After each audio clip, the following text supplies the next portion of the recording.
They say love never dies. It just learns to live quietly, in places no one looks anymore.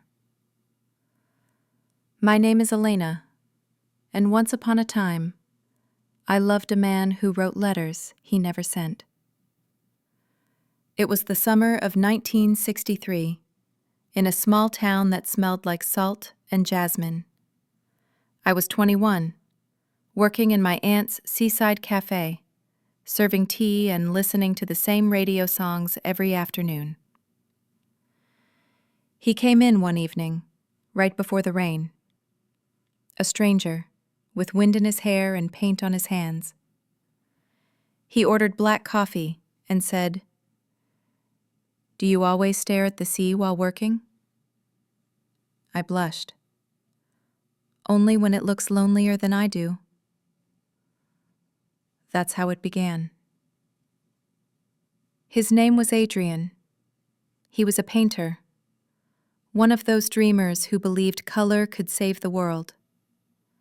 He painted waves, but I always thought he was painting his own sadness.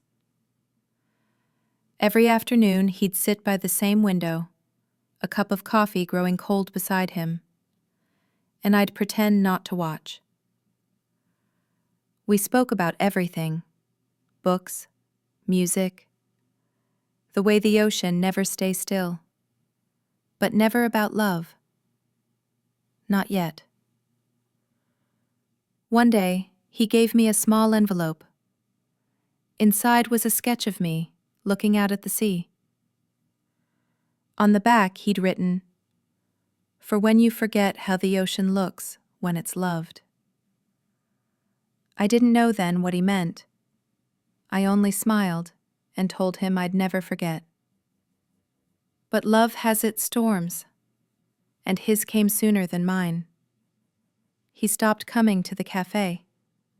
Days passed, then weeks. The chair by the window stayed empty, like a promise unkept. One night, my aunt handed me a letter. No name, no address. Just my name in his handwriting. Elena. By the time you read this, I'll be gone from the town. There are things I can't fix, places I can't stay.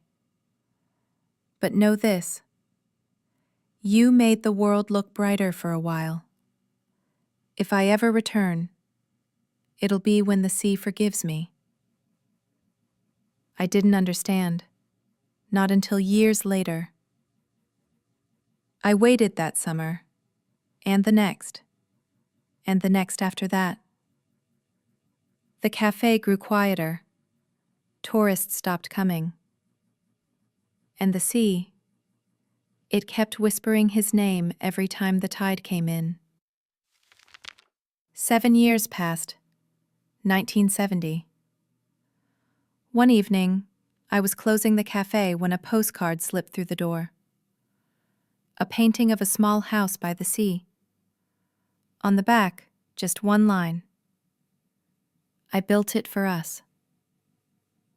No address, no signature. But I knew. And I went. The road was long and broken, but I found it. A wooden house on the cliff, paint peeling, windows glowing with candlelight. He was there. Older. Tired. But when he looked at me, it was the same eyes, the same quiet storm. "I thought you forgot," he said. "I never learned how," I replied. We didn't talk about the missing years. We didn't need to. We just sat, listening to the waves crashing below, drinking tea in silence. Two people pretending time hadn't betrayed them. That night, he showed me his last painting. A portrait of me, standing by the window, watching the ocean. For when I forget how love looks, he whispered. He passed away a few months later. Heart failure, the doctor said. But I think it was just the sea finally forgiving him and calling him home. I still live in that house. The paint is fading. The walls whisper when it rains. Sometimes I talk to him, as if he's still sitting by the window, brush in hand, painting the horizon that never ends. They say love never dies. Maybe they're right. Maybe it just changes its shape. From letters and faces to wind and salt and memory. Every evening, I brew 2 cups of tea, place one by the window, and watch the sun melt into the sea. Because somewhere in the waves, I know he's still painting me. Again and again and again.